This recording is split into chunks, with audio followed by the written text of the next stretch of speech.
بشر النبي وآل النبي بسر صلاة الفاتحة. أعوذ بالله من الشيطان الرجيم. بسم الله الرحمن الرحيم. الحمد لله رب العالمين الرحمن الرحيم مالك يوم الدين. إياك نعبد وإياك نستعين اهدنا الصراط المستقيم صراط الذين أنعمت عليهم غير المغضوب عليهم ولا الضالين. آمين. Assalamualaikum warahmatullahi wabarakatuh. Bismillahirrahmanirrahim. Alhamdulillahirabbil alamin wa bihi nasta'inu ala umuri dunya waddin. Wassalatu wassalamu ala asyrafil anbiya'i wal mursalin sayyidina wa maulana Muhammadin wa ala alihi wa sahbihi ajma'in. Subhanaka la ilma lana illa ma 'allamtana innaka antal alimul hakim. ولا حول ولا قوة إلا بالله العلي العظيم. ولا حول ولا قوة إلا بالله العلي العظيم. ولا حول ولا قوة إلا بالله العلي العظيم. رب اشرح لي صدري ويسر لي أمري واحلل عقدة من لساني يفقهوا قولي وارزقني الفهم القوي وسدد لساني واهد قلبي بحق سيدنا محمد صلى الله عليه وسلم. قال المؤلف رحمه الله تعالى ونفعنا به وبجميع علومه biddarain amin. Alhamdulillah, puji syukur selalu kita panjatkan kehadirat Allah Subhanahu wa taala. Pada kesempatan ini kita kembali dikumpulkan Allah Subhanahu wa taala di tempat yang mulia ini dalam keadaan sehat walafiat. Masih kita diberikan Allah kesehatan dan umur dapat menjalankan ibadah puasa Ramadan. Mudah-mudahan amal ibadah kita di bulan Ramadan ini diterima Allah Subhanahu wa taala. Salawat serta salam selalu tercurah kepada junjungan kita Nabi besar Muhammad beserta sahabat dan kerabat serta pengikut-pengikutnya ila yaumil qiyamah. Amma ba'du. Kita sekarang berada di hari yang ke-19 hari ini, hari yang ke-19 daripada bulan suci Ramadan. Nah, itu artinya kita masih berada di pertengahan atau 10 hari yang kedua yang berada di penghujung daripada 10 hari yang kedua.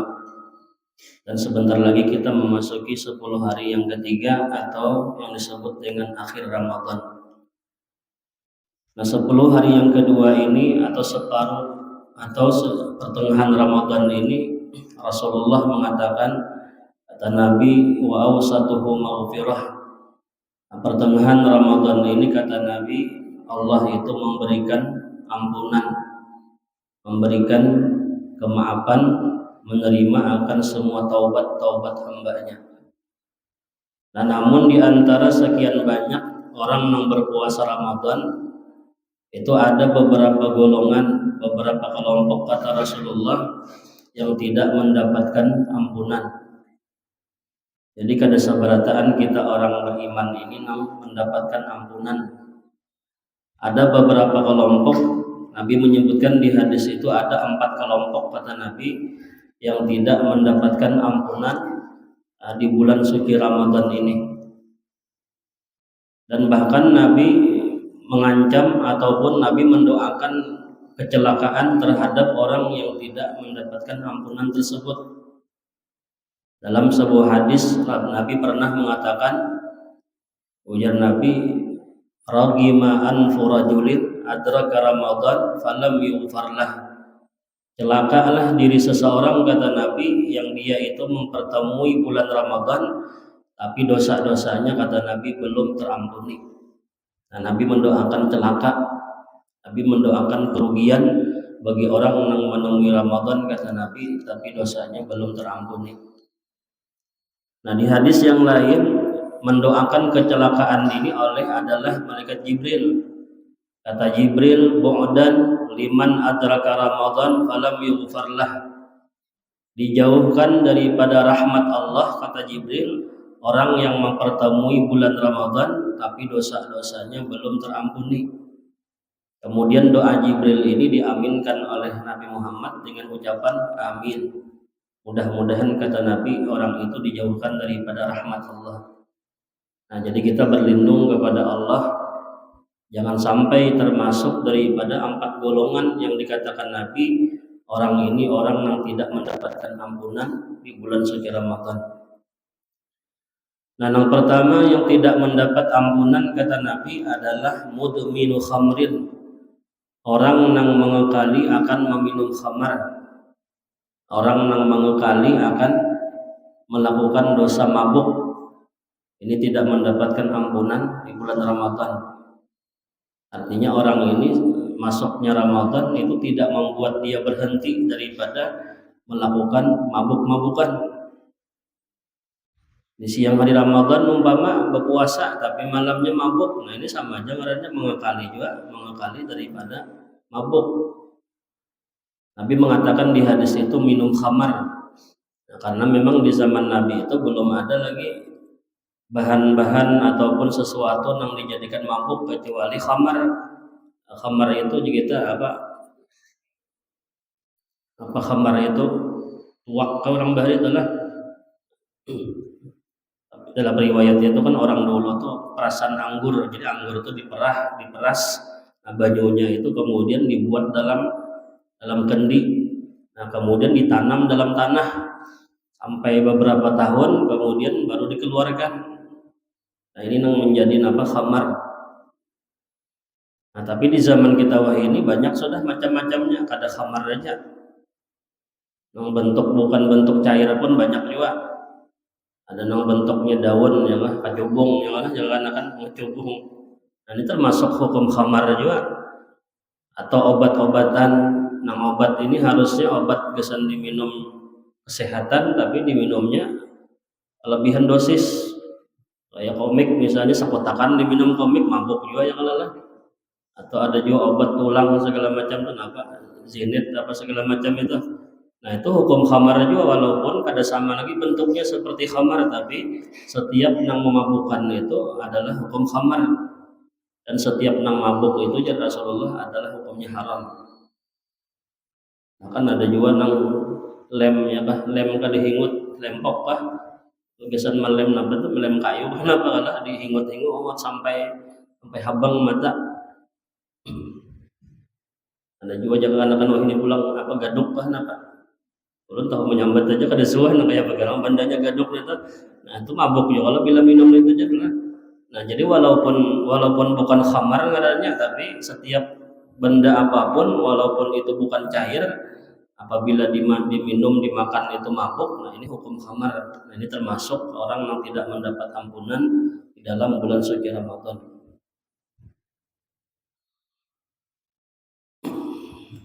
Nah Rasulullah Sallallahu Alaihi Wasallam mengancam, ujar Nabi, innahu yu'ta bisyaribi khamrin yaumal qiyamah muswaddan wajhuhu,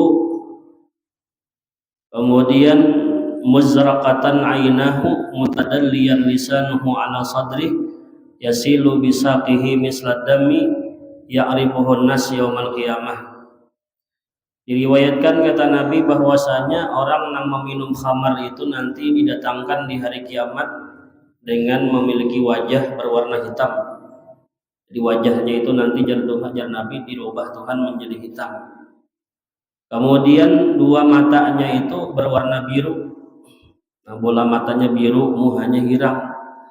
Kemudian terjulurlah lidahnya itu di atas dadanya. Jadi lidahnya itu karena ilatnya itu tajulur sampai ke dada. Kemudian mengalirlah dari lidahnya itu jar Nabi akan sesuatu seumpama darah yang berbau busuk, yang mana manusia itu mengenali akan dia nanti di hari kiamat. Nah ini siksaan orang yang di dunia itu mabuk-mabukan ya kan. Ini dirubah Tuhan muhanya karena warna hitam, matanya biru, kemudian lidahnya terjulur. Kemudian di hadis lain Nabi mengatakan, ujar Nabi, man syaribal khamra fid dunya lam yashrab fil akhirah.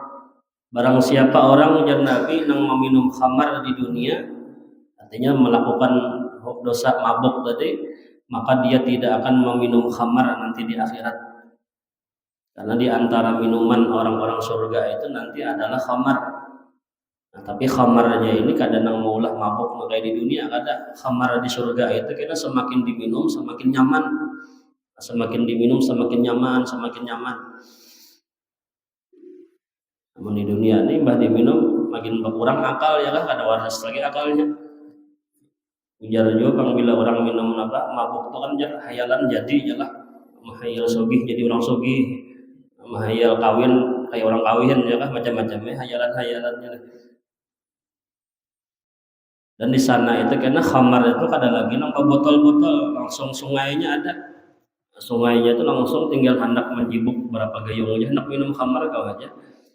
Ada lagi nambah botol-botol ada. Dan kemudian Nabi mengancam, kata Nabi, "Fala tusallimu alaihi wala ta'uduhu idza marida wala tusallu alaihi idza mata fa innahu indallahi subhanahu wa ta'ala ka'abidil wasan." Orang yang mengakali minum khamar itu, jar Nabi, apabila bertemu di jalan maka jangan engkau beri salam atasnya. Dan apabila dia sakit, jar Nabi, jangan kau jenguk. Apabila garing jangan dielangi. Dan apabila mati, ujar Nabi, jangan kau sembahyangkan jenazahnya. Karena orang yang melakukan dosa mabuk itu adalah, jar Nabi, seperti orang-orang yang menyembah patung berhala. Itu di sisi Allah, jar Nabi, bagaikan penyembah patung berhala. Nah, ini orang yang meminum khamar ini tidak mendapatkan ampunan di bulan Ramadan. Nah, terkecualinya bertaubat dari Tuhan, ya kan, bertaubat kepada Allah, berampeh daripada mabuknya, nah, minta ampun kepada Allah, maka dapat ampunan di bulan Ramadan. Tapi taubatnya ini harus bujur-bujur memenuhi syarat. Arti bertaubat itu dosa muntong meminta ampun, kemudian hati menyesal, kemudian mencita-cita kada bebulik lagi, dan kemudian baampeh sama sekali. Nah, kemudian yang kedua yang tidak mendapat ampunan di bulan Ramadan, kata Rasulullah, adalah akun liwalidayhi, yaitu orang yang durhaka kepada orang tua. Nah, orang yang melakukan dosa durhaka lawan kuitan, ini tidak mendapatkan ampunan di bulan Ramadan. Nah, kayak apa orang yang durhaka itu? Disebutkan di kitab itu ciri-cirinya, bilanya bapander lawan kuitan tanyareng pada suara kuitan, ya kan? Bila kuitan menyuruh menantang perintah kuitan, kuitan pulang melarang digawinya yang dilarang kuitan. Ini ciri-ciri salah satu di antara orang yang durhaka lawan kuitan. Kemudian cirinya lagi, ujar ulama, ada pernah mendoakan keampunan gesan kuitan, ada pernah berbuat baik ataupun mengirim pahala kepada orang tua, ada pernah menziarahi kubur kuitan. Nah, ini juga termasuk ciri-ciri anak yang durhaka.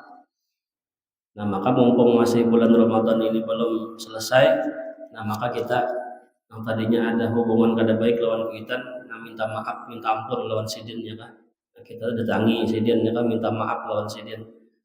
Nah, bilanya kuitan sudah meninggal dunia, jalan kebaktian kita itu dengan apa? Mendoakan sidin ataupun mengirim pahala ke kubur sidin.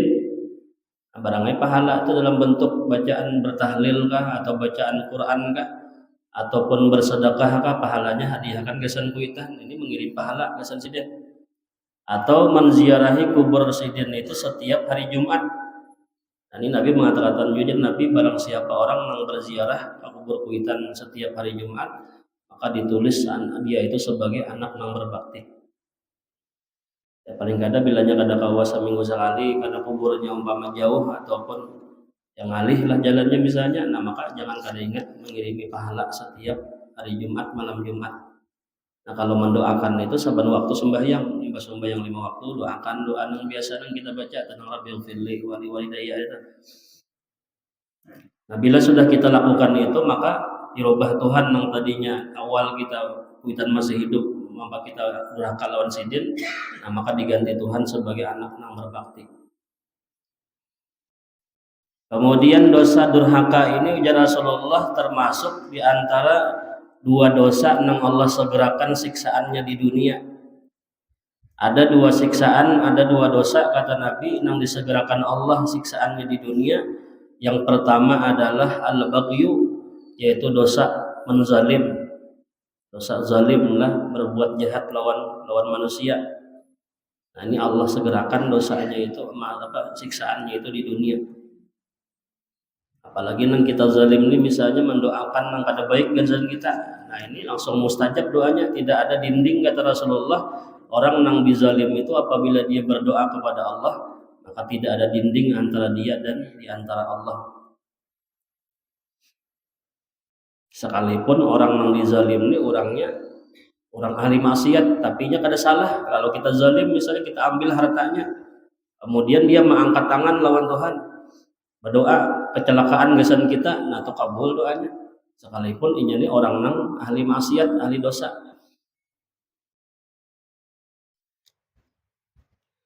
Kemudian lagi yang kedua, yang Allah segerakan siksaannya di dunia kata Nabi adalah uququl walidain, orang yang durhaka kepada orang tua. Nah, ini jelas jadi di dunia siksaannya adalah jangan puluh bahari biar orang tahu misalnya usahanya kayak apa aja ganalnya, sukses kayak apa aja usahanya, ganal kayak apa aja gajinya.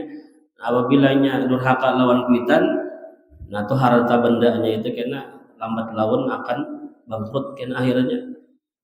Atau paling kada walaupun gajinya ganal tapi berkahnya diangkat Tuhan. Duitnya banyak, umpama usahanya sukses, tapi bila durhaka lawan kuitan, nah ini kena hartanya itu dicabut Allah keberkahannya, ada penampakan berkah daripada usahanya. Kemudian Nabi menyebutkan dalam hadis yang lain, la yadkhulul jannah aqun wala mannanun wala mudminu khamrin. Tidak akan masuk ke dalam surga kata Nabi adalah orang yang durhaka kepada orang tua, dan tidak juga orang yang mengadu domba, dan tidak juga orang yang mengekali meminum khamar. Nah, Nabi menyebutkan 3 golongan ini kata Nabi tidak akan pernah masuk ke dalam surga apabila dia itu tidak bertaubat daripada dosa-dosanya. Yang pertama orang mendurhaka, orang yang melakukan dosa adu domba, dan mengekali meminum khamar. Kemudian dalam hadis yang lain, mamin muslimin yusbihu wa walidahu anhu radiyani illa kana lahu babani minal jannah wa in kana wahidan fawahidun. Dan tidak ada kata Nabi orang Islam berpagi-pagi kedua orang tuanya itu ridha kepadanya kecuali adalah baginya itu dibukakan 2 pintu daripada surga. Dan jika adalah satu orang tuanya ridha, maka satulah yang dibuka pintu surga. Nah, orang ini misalnya besian kuitan masih hidup, kedua-duanya lah masih hidup di pagi hari, kuitannya ini ridha lawan si anak tadi. Artinya si kuitan ini ridha, pokoknya kayak apapun si anak tadi keadaannya, ini ridha aja lawan anaknya. Nah, maka si anak tadi Allah bukakan baginya 2 pintu surga. Karena berdua nang ridha. Nah, tapi bila salah satunya ada nang ridha, salah satunya tidak ridha, nah maka itu nang terbuka itu kena 1 pintu pintu surga. Atau kuitannya sudah meninggal, seekong tinggal lagi nang masih hidup, ridha nang tinggal tadi misalnya adalah, nah ini Allah bukakan 1 pintu surga baginya. Dan sebaliknya kata Nabi, tidak ada daripada orang Islam yang di pagi harinya itu kedua orang tuanya murka, kecuali Allah bukalah baginya 2 pintu neraka. Dan apabila satu orang tuanya nang murka, maka satulah pintu neraka nang dibuka.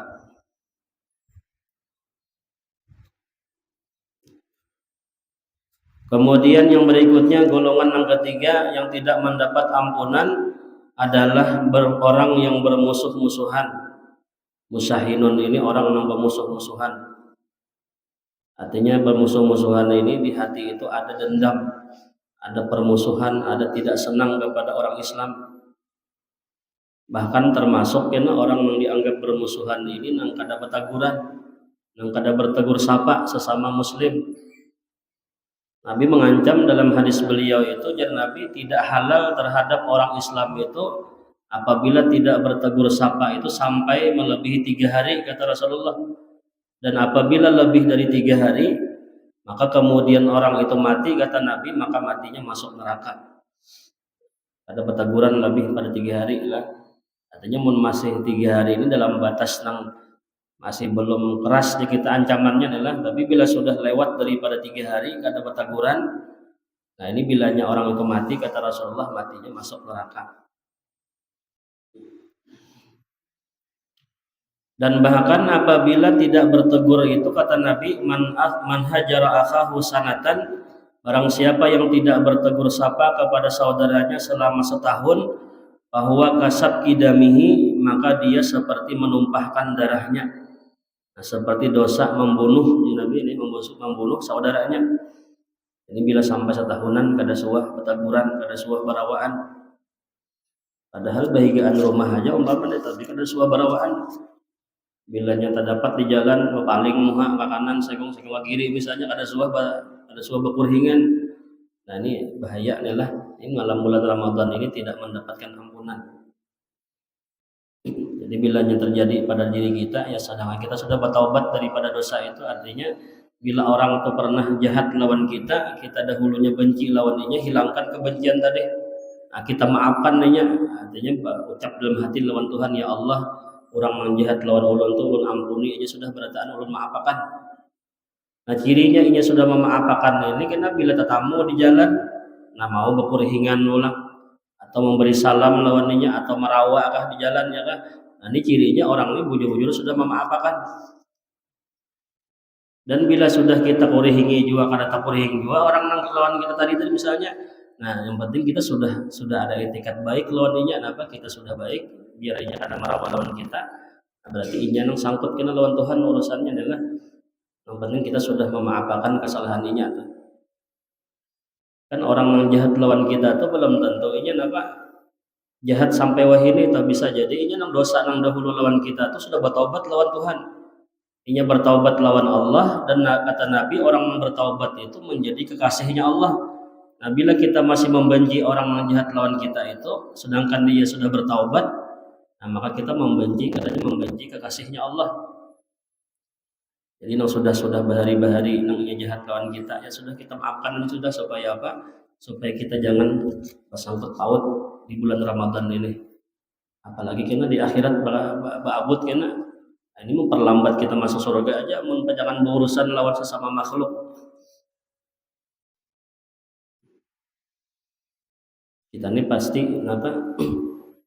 Dua keadaan kita di dunia nih, bisa kita salah lawan orang atau orang yang salah lawan kita. Itu pasti pada pernah kita luput daripada dua hal itu, orang jahat lawan kita atau kita jahat lawan orang. Nah bila keadaannya orang yang jahat lawan kita, nah kita maafkan aja sudah.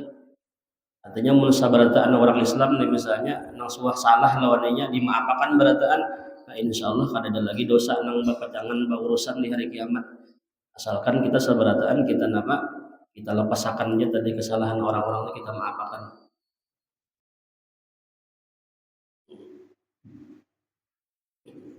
Nah kemudian yang keempat yang tidak mendapat ampunan, kata Rasulullah, adalah qati'ur rahimin, yaitu orang yang memutus tali silaturahim, orang yang memutus tali kekeluargaan. Ada suah baelang wadah keluarga, ada suah memberi hadiah lawan keluarga misalnya. Nah ada suah baik hubungan lawan keluarga, nah ini memutus silaturahim. Nah maka bila kita ada keadaan kita kayak ini memutus silaturahim, nah kita sambung ulang mumpung masih berada di bulan Ramadan. Nah, kita wah ini nyaman aja bila hendak menyambung silaturahim ini, walaupun keluarga jauh nyaman aja. Apa caranya? Berteleponan ya kah, teleponi. Nah berteleponan itu termasuk menyambung silaturahim juga. Atau SMS-an kah, WA-an misalnya, atau video call kan lewat HP. Nah, walaupun kita kada kau belang kawadahinya, paling kadang kita ada hubungan walaupun melewat handphone aja misalnya. Nah ini 4 golongan ini apabila kada bertaubat di bulan Ramadan, nah, maka tidak mendapatkan ampunan daripada Allah Subhanahu wa taala. Mudah-mudahan kita diampuni Allah berataan dosa kita.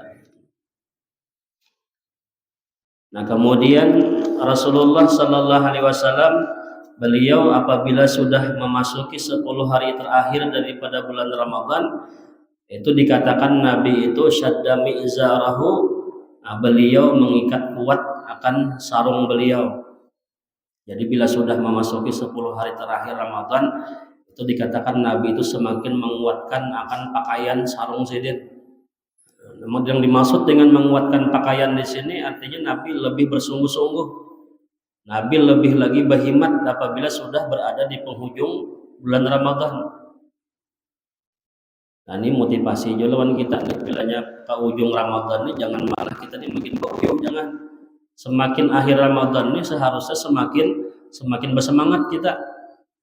Karena ujar ulama, walaupun separuh Ramadan sudah berlalu, tapi separuh yang berikutnya ini adalah bagaikan emas. Nah, makanya ulama-ulama tuh kadang-kadang malah berkendur semangatnya bilanya semakin akhir Ramadan semakin semangat. Nah, sebagaimana Nabi pun beliau semakin akhir Ramadan semakin bersemangat beribadah. Namun kita ini biasanya nang semangat tuh nang di awal-awal aja tarawih gitu juga.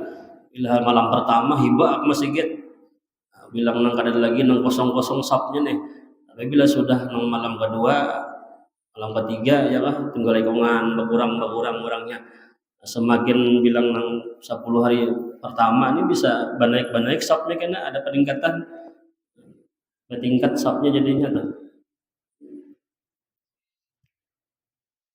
Tambah banyak tuh pulang biasanya apa ya pertengahan bilanya pas penyebaran Quran ke orang bari tambah makanan nah hanya hibak pulang langgar apa sedikit atau di penghujungnya pulang bisa aja pulang banyak.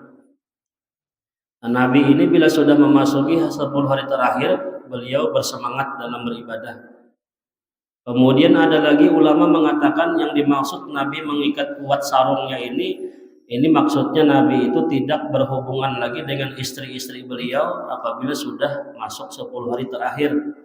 Artinya beliau kada lagi berhubungan badan dengan istri-istri beliau. Karena Rasulullah menghabiskan waktu beliau di akhir Ramadan ini beriktikaf di masjid. Siang malam beliau di masjid aja Rasulullah beriktikaf. Dan Nabi itu balik ke rumah itu palingan karena membanguni anak bini aja, ya kan? Membanguni anak bini sidin untuk beribadah malam, kemudian setelah itu beliau kembali lagi ke masjid untuk beriktikaf.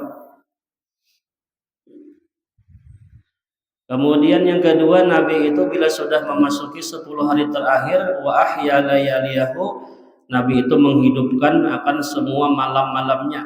Nah, semua malam-malam terakhir Ramadan ini itu semua diisi oleh Rasulullah dengan ibadah. Wa aikadha ahlahu, dan kemudian Nabi membangunkan akan keluarganya, membangunkan anak istrinya untuk beribadah malam. Nah, ini yang dilakukan oleh Rasulullah bila sudah tiba 10 hari terakhir daripada bulan Ramadan. Karena di 10 hari terakhir inilah yang kita harapkan itu adanya malam yang dinamakan malam Lailatul Qadar. Nah, apa itu yang dimaksud malam Lailatul Qadar? Al-Qadar ini ulama mengartikan ada 3 makna. Yang pertama, Qadar itu bisa bermakna at-ta'zim, yaitu malam kebesaran, malam keagungan. Nah, kenapa dinamakan malam Al-Qadar itu malam yang agung? Karena linuzulil Qur'ani fiha, turunnya Al-Qur'an itu pada malam Lailatul Qadar. Inna anzalnahu fi lailatul qadri wa ma adraka ma lailatul qadar, lailatul qadri khairun min alfi syahr.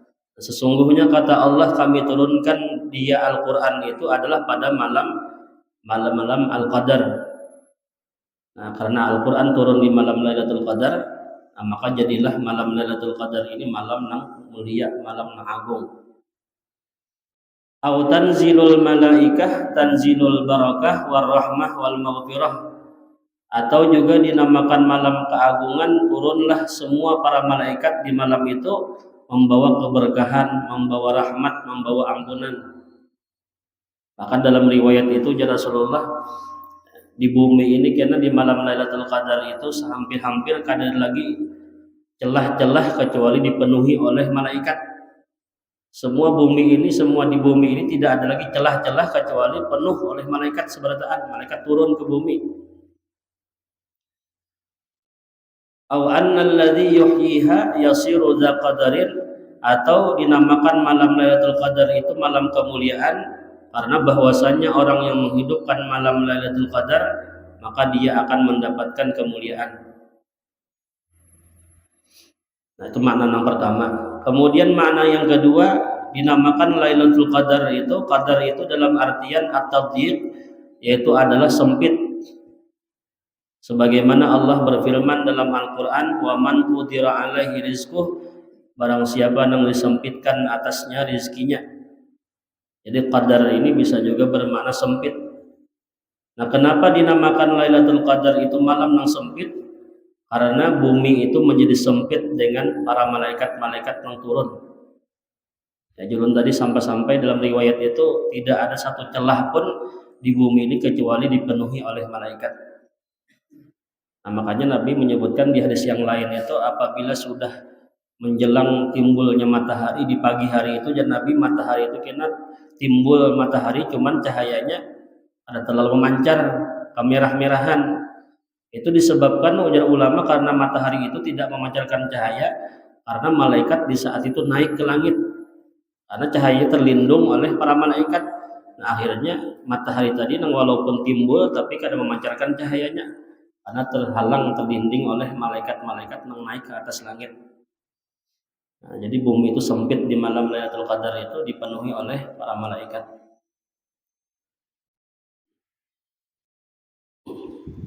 Di pondok itu kan, di pondok Mujahidin itu ada namanya Ustadz Qadar. Mungkin ajak zaman dengar kalau Ustadz senior kami di pondok Mujahidin tah Ustadz Qadar. Nah, Qadar itu kita artikan Ustadz yang memiliki Abdul Qadar, hamba yang memiliki kemuliaan. Nah, jangan diartikan hamba yang sempit karena bamamai sidir dia. Jadi Qadar itu kita artikan apa? Hamba yang memiliki kemuliaan. Jadi Qadar itu banyak artinya. Kemudian yang ketiga, al-qadar itu artinya adalah muakhil qada, ay takdirun. Allah mentakdirkan, malam di mana Allah mentakdirkan akan takdir-takdir manusia. Jadi qadar ini bisa juga bermakna takdir, malam takdir. Li'annahu yuqaddiru fiha ahkamu tilkas sanah, karena di malam itulah Allah mentakdirkan padanya itu malam hukum-hukum semua ketentuan-ketentuan pada itu tahun. Di dalam setahun itu Allah menulis takdir-takdir manusia, Allah mentakdirkan takdir-takdir manusia itu pada malam Lailatul Qadar.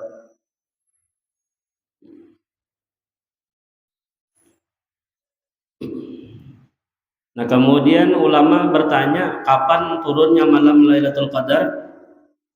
Nah, kemudian riwayat yang pertama Nabi mengatakan, ujar Nabi, taharrau Lailatul Qadar fil ashril awakhir min Ramadan. Intailah, kata Nabi, malam Lailatul Qadar itu pada 10 hari terakhir daripada bulan Ramadan. Nah, ini yang pertama dulu yang kita ambil dalil bahwasanya yang sebulanan Ramadan 30 hari ini Nabi menganjurkan 10 hari terakhir itulah dan Nabi yang malam diharapkan Lailatul Qadar. Nah, berarti kita keluarkan yang 20 harinya adalah 20 hari, 10 hari yang terakhir inilah yang paling diharapkan turunnya Lailatul Qadar. Nah, kemudian 10 hari terakhir itu pulang Nabi mengatakan taharrau Lailatul Qadar fil witri minal asril awakhir min Ramadan. Carilah malam Lailatul Qadar itu dan Nabi di malam-malam ganjil daripada 10 hari terakhir bulan Ramadan. Nah, jadi yang 10 hari terakhir tadi pulang kita ambil pulang malam khususnya, yaitu di malam-malam ganjil. Nah, berarti kada masuk malam-malam yang genap.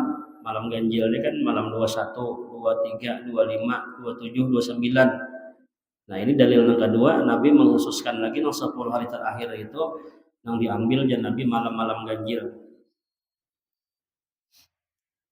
Tapi walaupun selain malam ganjil, malam genap pun bisa juga terjadi karena Nabi menyebutkan tadi 10 hari terakhir. Berarti 10 hari terakhir ini berarti malam genap masuk juga. Nah, kemudian dalil yang menguatkan malam genap itu bisa juga Lailatul Qadar, yaitu di hadis yang lain Nabi mengatakan iltamisuha fil ashril awakhir min Ramadan Lailatul Qadar fi tasi'atin tabaqa bisa bi'atin tabaqa, bi khamisatin tabaqa. Ujar Nabi, carilah Lailatul Qadar itu 10 hari terakhir bulan Ramadan, yang mana malam Lailatul Qadar itu ujar Nabi malam yang tersisa 9 hari, atau kemudian yang tersisa 7 hari dan yang tersisa 5 hari. Nah, bila Ramadannya itu 30 hari, maka bilanya kita hitung tersisa 9 hari, berarti malam berapa tuh? Malam 21 kalau lah. Kalau tersisa 9 hari berarti malam 21, berarti punya genap 30 hari Ramadannya. Tapi bilanya Ramadannya 29 aja, berarti bila dikurang 9 berarti malam 20 berarti. Tapi mengatakan Nabi cari Lailatul Qadar itu pada malam yang tersisa 9 hari. Berarti bilanya 29 aja Ramadannya berarti malam 20. Dan kemudian yang tersisa 7 hari daripada Ramadan. Nah, bilanya genap 30 berarti dikurang 7, 20, 23 berarti malamnya. Tapi bilanya Ramadannya 29 aja dikurangi 7 berarti berapa? 22 ya kalau. Nah, berarti malam genap itu pun bisa juga terjadi malam Lailatul Qadar. Karena kan bulan Arab ini kan bisa genap 30, bisa ganjil 29 aja. Dan Lailatul Qadar itu Nabi di malam yang tersisa 5 hari. Tersisa 5 hari. Kalau Ramadannya 30 genap berarti dikurang 5, malam 25 berarti Lailatul Qadarnya. Tapi bila Ramadannya malam 29 aja dikurang 5 berarti malamnya malam 24.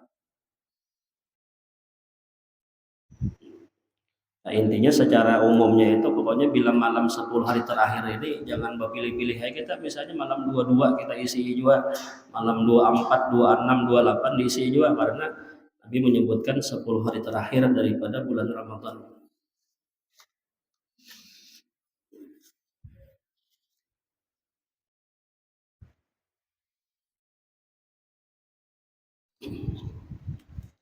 Nah, kemudian Nabi mengatakan cirinya malam Lailatul Qadar itu jar Rasulullah, Lailatul Qadar lailatun taliqatun la haratun wala baridatun tusbihu syamsu yaumiha hamra udhaifatun. Malam Lailatul Qadar itu jar Nabi malam yang indah, yang tidak panas dan tidak pula dingin. Nah, malamnya tuh sejuk ya kah, apa ngarannya model nyaman, panas kada juga, dingin kada juga. Kemudian ciri di pagi harinya ujar Rasulullah adalah matahari itu terbitlah matahari di pagi harinya itu berwarna merah nang lemah. Artinya kada memancarkan mana cahayanya, walaupun mataharinya timbul tapi cahayanya itu kada menyengat. Jadi antaranya tadi sebabnya itu dari ulama karena di saat itulah malaikat-malaikat yang turun ke bumi itu naik. Akhirnya cahaya matahari itu terlindung daripada malaikat yang naik tadi. Di malam Lailatul Qadar ini kita jangan melihat di bulan aja, karena gawiannya melihat di bulan aja bulan ini timbul kada panas ke dingin aja. Nah, ini tertipu ini bila kita mencari nang suasana gitu aja. Apabila wayahnya kita beribadah ya kan, yang penting kita tuh bila malam yang kita harapkan malam Lailatul Qadar, nah kita perbanyak ibadah malam itu.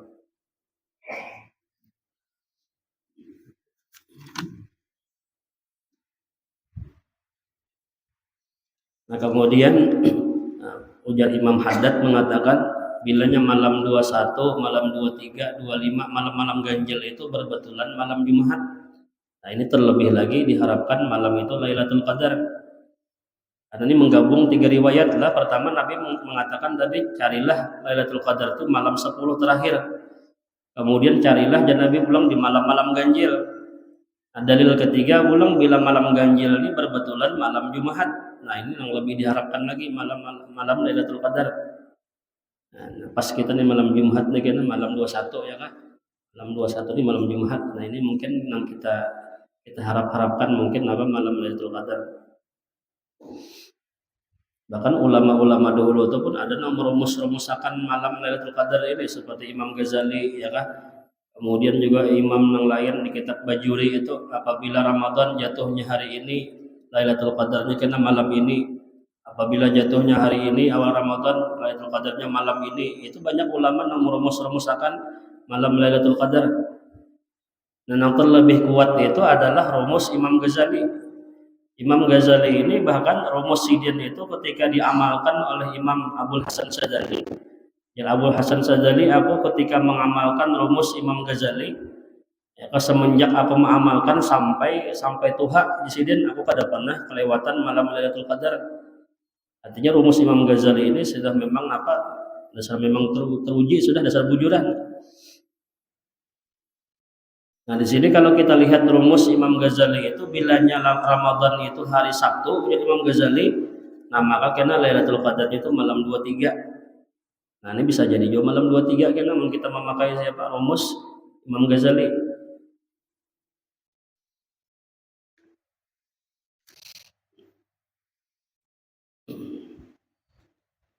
Jadi malam 21 kita isi juga ya kan, malam 23 kita isi juga kena. Nah malam yang lain pun kita isi juga. Jangan nang 2 malam gitu aja nang kita isi ya kan. Malam lain gak usah, jangan gitu. Nah kemudian keutamaan beribadah di malam Lailatul Qadar, Rasulullah mengatakan dalam hadis beliau, "Walladzi ba'asani bil haqqi nabiyyan anna Jibril qala man ahya Lailatul Qadar qadallahu lahu alfa hajatin wa in kana qaddara alaihi syaqawah hawalahu Allah taala sa'idan." Ujar Nabi, demi zat yang mengutusku dengan sebenarnya menjadi nabi, bahwasanya Jibril pernah berkata, barang siapa, kata Jibril, menghidupkan malam Lailatul Qadar, niscaya Allah tunaikan, Allah kabulkanlah baginya 1000 hajat. Jadi hajat-hajat dikabulkan Tuhan orang-orang yang beribadah menghidupkan malam Lailatul Qadar. Ya, orang bahari itu bilanya melihat ciri-ciri Lailatul Qadar ini bahimat berdoa karena kabul doanya. Bahkan ada kisah paninian bahari, ada orang melihat Lailatul Qadar aja sampai kagugup-gugupan nih. Anak minta sogih, tersambat minta upih aja lah. Kalau hibak rumah upih ya ujar aja. Tapi itu keramput aja bang itu guys. Pas melihat malam Lailatul Qadar apa aja semua ibuku apa segala macam, jadi anak minta sogih lawan Tuhan manggatar-gatar tersambat minta upih. Sekali bisukannya hibak rumah lawan upih aja. Nah, tapi dalilnya bujur, barang siapa yang berdoa di malam Lailatul Qadar ini Allah tunaikan, Allah kabulkan 1000 hajat. Kemudian apabila ditakdirkan Allah orang tersebut asalnya ditakdirkan celaka, masuk dalam neraka, maka di malam itu Allah ganti takdirnya itu menjadi orang yang beruntung masuk ke surga. Asalnya nih orang ini belum beribadah di malam Lailatul Qadar, takdirnya bertulisan orang ini masuk neraka. Tapi berkat dia beribadah di malam itu, nah tulisan takdirnya itu diganti Tuhan, dihapus menjadi orang yang masuk ke dalam surga. Namun Tuhan juga menggantinya terserah Tuhan aja, karena kita kan kada apa berdoa aja, yang penting berdoa supaya takdir terbaik. Nah cuman yang bisa merubah takdir itu Allah, yang ampun takdir. Nah kemudian di malam Lailatul Qadar ini bagus ujar Nabi membaca ayatul kursi. Nah man qara'a ayatul kursi Lailatul Qadar kana ahabbu ilallah min ayyakhtimal Qur'an fi ghairiha minal layali. Barang siapa yang membaca ayat kursi ujar Nabi di malam Lailatul Qadar adalah lebih dicintai kepada Allah daripada mengkhatamkan Al-Quran pada selainnya daripada malam-malam selain daripada malam Lailatul Qadar. Nah kita nih membaca Quran sahataman di luar malam Lailatul Qadar, dibanding kita membaca sekali aja membaca kursi di malam Lailatul Qadar, ini lebih besar pahala yang sekali malam Lailatul Qadar tadi, pahalanya lebih dicintai oleh Allah daripada menghatamkan Quran. Apalagi pulang malam Lailatul Qadar itu membaca Quran sehataman pulang lebih gede lagi pahalanya. Artinya sekali membaca ayat kursi aja pahalanya luar biasa. Atau yang pertama yang kita amalkan karena malam Lailatul Qadar itu malam ganjil itu ayatul kursi. Boleh aja lebih pada sekali, boleh aja semakin banyak semakin berlipat lagi pahalanya. Sekali membaca ayat kursi nah kayak menghatamkan Quran. 2 kali membaca ayat kursi, 2 kali menghatamkan Quran. Nah kali akannya berapa kali membaca. Kemudian yang kedua, amalan yang dibaca di malam Lailatul Qadar, man qala la ilaha illallah al-halimul karim subhanallah rabbis samawati wa rabbil arsyil azim. Nah dibaca 3 kali, kana mislaman adraka Lailatul Qadar, adalah dia seumpama orang yang mempertemui malam Lailatul Qadar. Nah ini bagus juga dibaca di malam ganjil lah. la ilaha illallah al-halimul karim, subhanallah rabbis samawati wa rabbil arsyil azim. Dan dibaca 3 kali. Maka bila membaca ini insya Allah mendapatkan keutamaan malam Lailatul Qadar. Kemudian yang ketiga lagi, man qara'a, ini riwayat dari Habib Muhammad bin Abdullah Balfaqih, man qara'a ya hayyu ya qayyum mi'ata marrah fi Ramadan adraka Lailatul Qadar. Barang siapa yang membaca ya hayyu ya qayyum 100 kali di bulan Ramadan, niscaya dia memperdapati malam Lailatul Qadar. Nah, ini membacanya ini bukan hanya malam ganjil aja, sebulanan Ramadan pun bagus dibaca, mulai malam pertama, malam kedua membaca apa ya hayyu ya qayyum 100 kali. Nah, maka barang siapa yang membaca ini, maka dia akan memperdapati keutamaan malam Lailatul Qadar. Yang kita baca, kita mulai awal Ramadan semalam ya paling kada 10 hari terakhir nih barang kita baca setiap malamnya. Ya hayyu ya qayyum, ya hayyu ya qayyum, ya hayyu ya qayyum dibaca 100 kali. Nah, ini bagus yang 3 macam ini yang kita amalkan. Kita adalah pertama ayatul kursi, kemudian membaca ya hayyu ya qayyum 100 kali. Nah, kemudian lagi la ilaha illallah al-halimul karim, subhanallah rabbis samawati wa rabbil arsyil azim 3 kali. Nah, ini semua pahalanya itu bagaikan orang yang mempertemui malam Lailatul Qadar.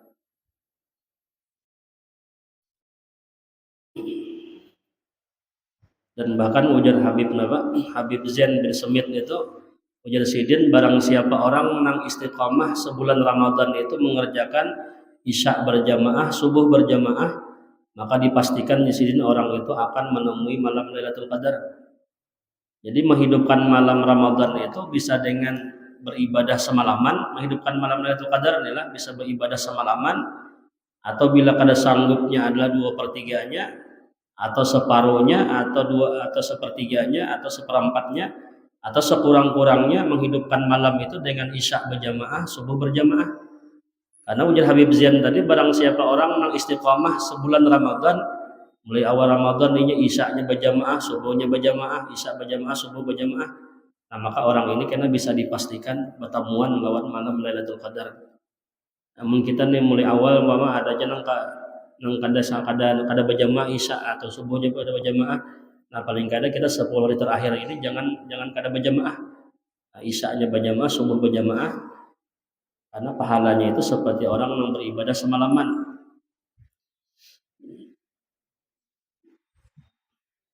Nah, kemudian ada lagi satu fadilat amal. Nabi mengatakan, ujar Nabi, barang siapa yang sembahyang isya berjamaah, kemudian setelah itu dia sembahyang sunnah 4 rakaat sebelum keluar dari masjid, adalah dia itu ujar Nabi seperti orang yang menghidupkan malam Lailatul Qadar. Hadis riwayat Imam At-Tabrani. Nah, ini menggawi ini boleh di bulan Ramadan, boleh juga menggawi di luar Ramadan.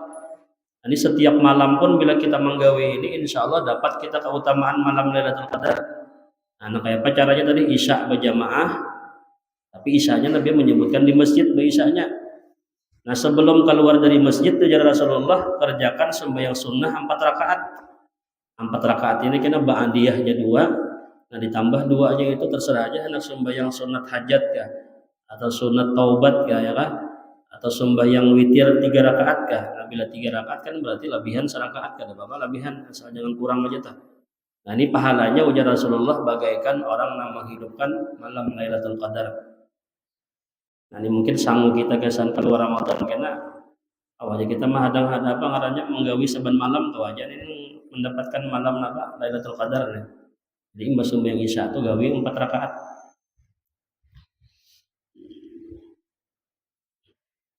Kemudian lagi Nabi mengatakan dalam hadis, walladzi ba'asani bil haqqi nabiyyan laqad akhbarani Jibril an Israfil an Rabbil Izzah annahu qala wa izzati wa jalali wa judi wa majdi wa irtifai makani man ahya lailatal qadar min ibadi wa imai ghafartu lahu dzunubahu walau kana musiran al kabair. Ujar Nabi, demi zat yang mengutusku dengan sebenarnya menjadi nabi, telah mengkhabarkan kepadaku oleh Jibril daripada Israfil daripada Allah, bahwasanya Allah berfirman, kata Allah, demi kemuliaanku, kebesaranku, kemurahanku, dan demi tingginya pangkatku, barang siapa yang menghidupkan malam Lailatul Qadar daripada hamba-hambaku, aku ampuni kata Allah semua dosa-dosanya sekalipun dia masih mengakali akan dosa-dosa besar. Nah, sekalipun orang ini jadi Tuhan masih kadang-kadang tegawi dosa besar, tapi bila ingin beribadah di malam Lailatul Qadar, atau Allah ampuni semua dosa-dosanya. Nah, jadi malam-malam 10 hari terakhir ini kita jaga benar kita supaya memperbanyak ibadah dan kita jauhkan sejauh-jauhnya jangan berbuat maksiat. Karena dosanya pun luar biasa. Sebagaimana orang beribadah seperti 1000 bulan, nah bermaksiat pun di malam Lailatul Qadar ini seperti orang yang bermaksiat 1000 bulan. Nah, makanya kita jaga jangan sampai tagawi maksiat di malam-malam Lailatul Qadar.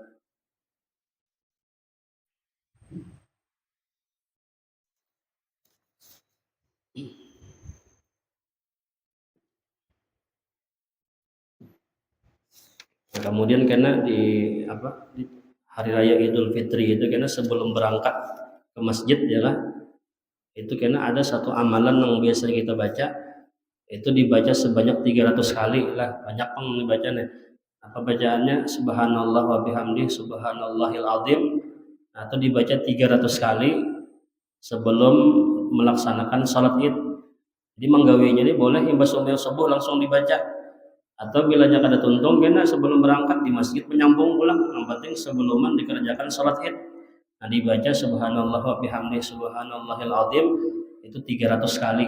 Kemudian dihadiahkan pahalanya kepada semua orang-orang muslim, orang-orang Islam yang sudah meninggal dunia. Nah, maka disebutkan fadilatnya itu Allah kirim 1000 cahaya ke semua kubur-kubur orang Islam yang sudah meninggal tadi. Nah, kita nang membaca ini pun karena bila meninggal dunia Allah balas, Allah kirim ke dalam kubur kita itu 1000 cahaya. Nah, berkat kita menghadiahkan gasan orang Islam berataan, kita pun dibalas Tuhan karena Allah terangi kubur kita dengan 1000 cahaya. Bacaannya tadi subhanallah wa bihamdi subhanallahil azim subhanallah wa bihamdi subhanallahil azim, itu dibaca 300 kali sebelum pelaksanaan salat Id. Mulai imbas sembahyang subuh tuntung aja membaca ini, tahu aja menuntung kan biasanya sembahyang itu jam berapa, jam setengah 8, jam 8 kan. Nah, kira-kira mulai subuh tuh setengah 4 aja sampai tuntung sebelum pelaksanaan salat Id nih, tuntungnya 300 kali membaca.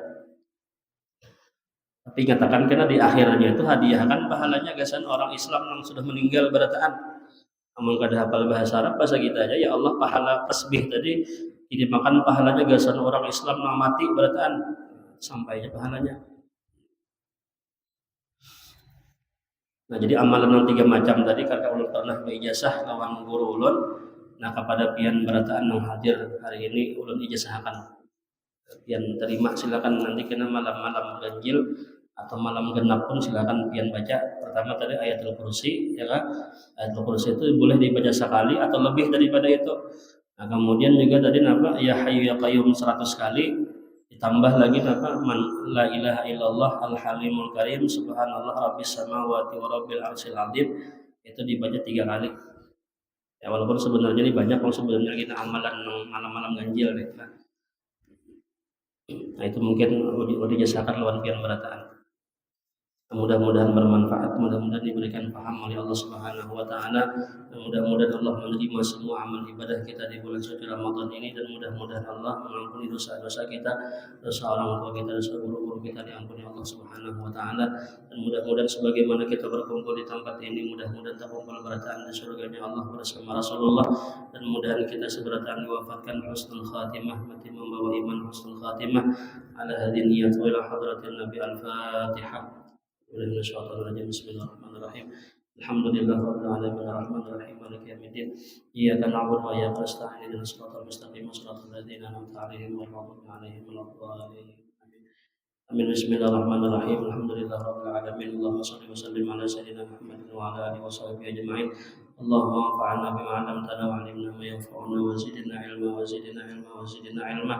اللهم ارزقنا الاخلاص في طلب العلم وفي نشره وفي جميع طاعات. اللهم استر عيوبنا وتذهب بركه علوم ايماننا. ربنا اتنا في الدنيا حسنه وفي الاخره حسنه وقنا عذاب النار. وصلى الله على سيدنا محمد وعلى اله وصحبه وسلم. الحمد لله رب العالمين.